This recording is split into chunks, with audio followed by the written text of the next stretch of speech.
selamat datang dalam serba-serbi tradisi asli Nusantara. Hari ini kita belajar di rumah saja untuk menghindari penyebaran COVID-19. Ayo siapkan alat tulismu untuk menjawab pertanyaan mengenai tradisi kain tenun sengkang. Nanti kerjakan tugas ini dengan bimbingan guru atau orang tuamu. Sekarang mari kita simak tradisi kain tenun sengkang selengkapnya.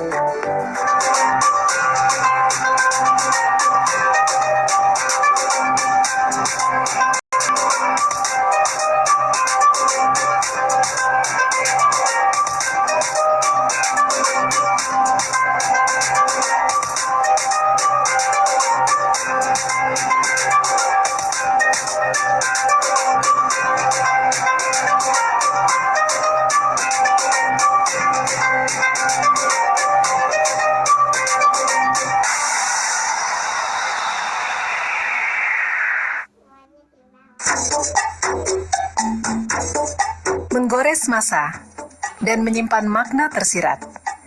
Saatnya kita kembali menengok warisan kekayaan Nusantara dari para leluhur. Salah satu warisan leluhur yang masih terjaga sampai saat ini dapat kita saksikan di kota Sengkang, sebuah kota di Kabupaten Wajo, Sulawesi Selatan.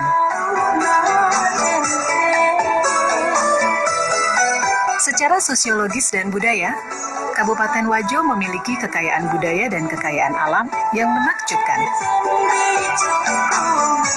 Di daerah ini ada Danau Tempe yang dikenal sebagai penghasil ikan air tawar.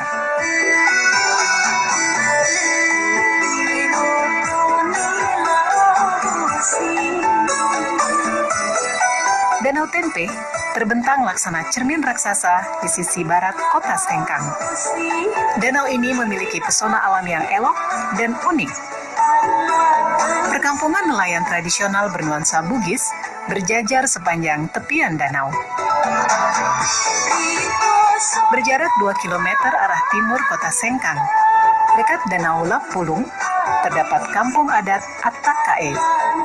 Di sana terdapat bangunan duplikat rumah adat Wajo. Salah satu di antaranya yang terbesar adalah Seo Raja atau Istana Raja Latenri Bali.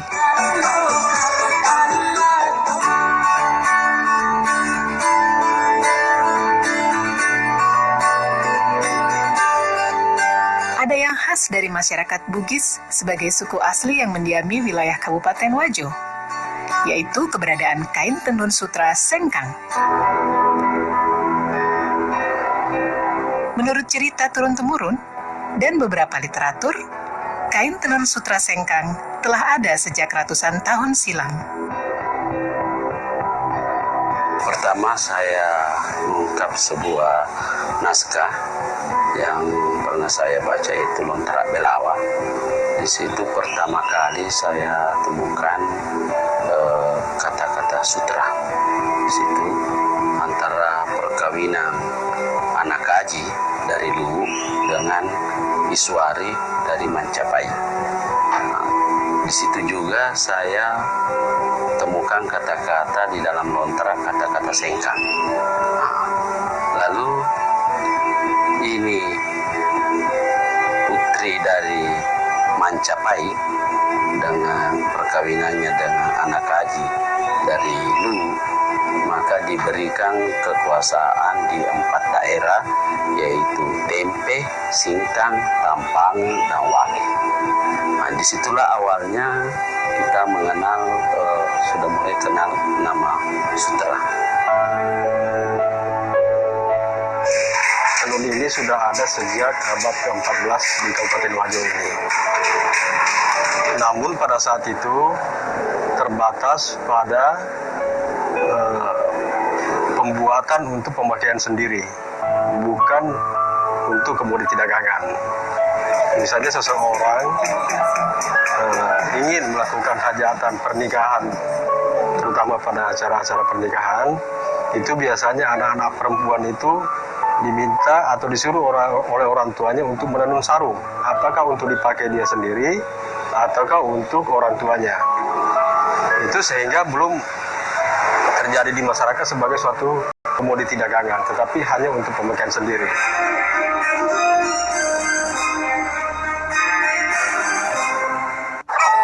Tak terasa tahun demi tahun telah berlalu. Beban yang berat kini sudah berkurang dan sangat aku syukuri. Bu, Candy besok harus beli buku dan alat tulis yang baru. Iya, tapi sekarang pakai tas yang ini dulu. Bu, sekarang Candy udah bisa beli buku dan tas, Bu.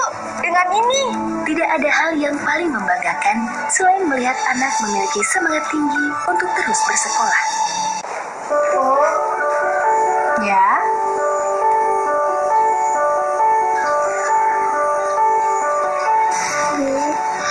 Ini tabungan Intan. Dan ini semua buat Ibu ya. Intan gak mau Ibu kerja dulu. Intan takut Ibu sakit. ya nak. Ibu berangkat kerja ya.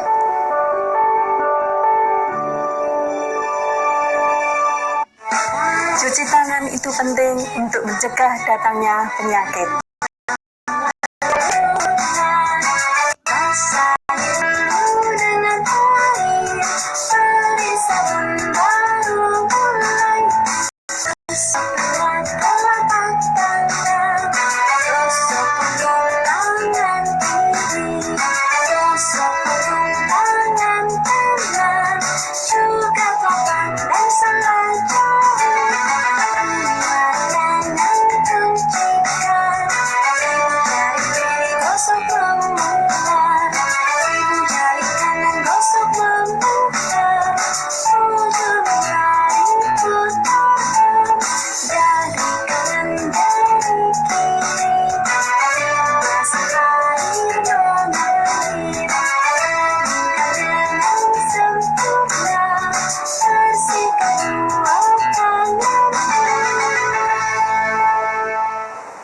Mudah kan mencuci tangan?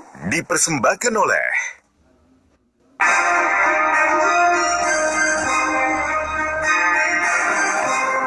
Sejarah tentang Tenun Sutra Sengkang tidak dapat dipisahkan dari peran perempuan Bugis dalam keluarga. Orang tua suku Bugis di zaman dulu menjadikan tenun sutra sebagai salah satu cara dalam mendidik anak perempuan mereka. Nah, salah satu cara untuk mendidik anak-anak perempuan di zaman dulu agar supaya perempuan-perempuan ini bisa menjaga diri, terhindar daripada hal-hal negatif, sehingga lebih banyak dianjurkan atau disuruh oleh orang tuanya untuk tinggal di rumah untuk menenun. Nah, sehingga akhirnya menjadi suatu tradisi dan budaya pada masyarakat Bugis, khususnya di Kabupaten Wajo ini, setiap anak perempuan harus pandai menenun. Dalam bahasa lokal, yaitu Bugis, sutra disebut dengan sabbe. Menengok ke masa yang lalu, aktivitas masyarakat Wajo dalam mengelola sutra sudah dilakukan secara turun-temurun, baik dalam skala industri rumah tangga maupun industri menengah.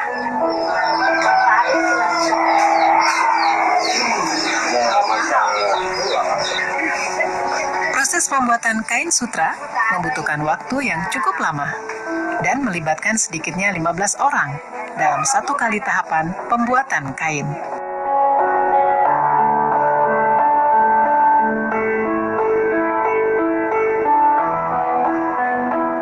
Sebelum menjadi benang sutra, ada proses yang cukup panjang yang dimulai dari peternakan ulat sutra.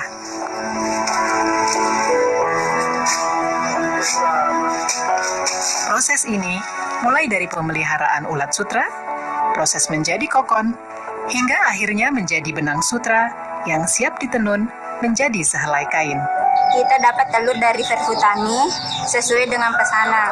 Contoh ini tempat telurnya dan menetas, misalnya penetasan tanggal 1. Ini menetas baru 3 hari makan, dikasih makan dengan daun murbei. Ada memang khusus daun murbei itu. Baru 3 hari makan, baru ada instar pertama, artinya tidur. Instar pertama itu 2 kali 24 jam. Ulatnya tidur itu tidak makan. Baru setelah instar pertama makan lagi selama 2 hari. Masuk instar 2. Begitu seterusnya sampai instar 4. Ini sudah masuk instar 5. Artinya ini masuk untuk proses pengokonan. Tinggal 3 hari proses pengokonan. Dia akan membungkus dirinya jadi kepompong. Itu seratnya, dia mengeluarkan air liur dari mulutnya. Itu bikin bundaran untuk membungkus dirinya. Dan bundaran itulah disebut kokon, dan itulah yang menjadi sutra.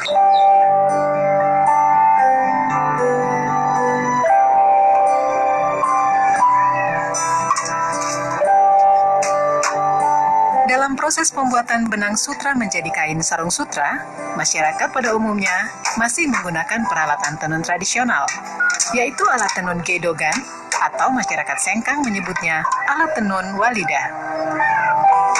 Ini alat tenunan gedogan, satu setnya. Ini pertama alat gunungan benang, baru ini alat penindis untuk menekan benang bawah, baru ini tali untuk alat pembantu untuk benang bawah. Ini sisir, alat untuk mengatur lusi. Ini juga walidah, alat untuk merapatkan benang pakan. Ini teropong, alat untuk memasukkan benang pakan. Dan ini wakanan, alat untuk gulungan kain.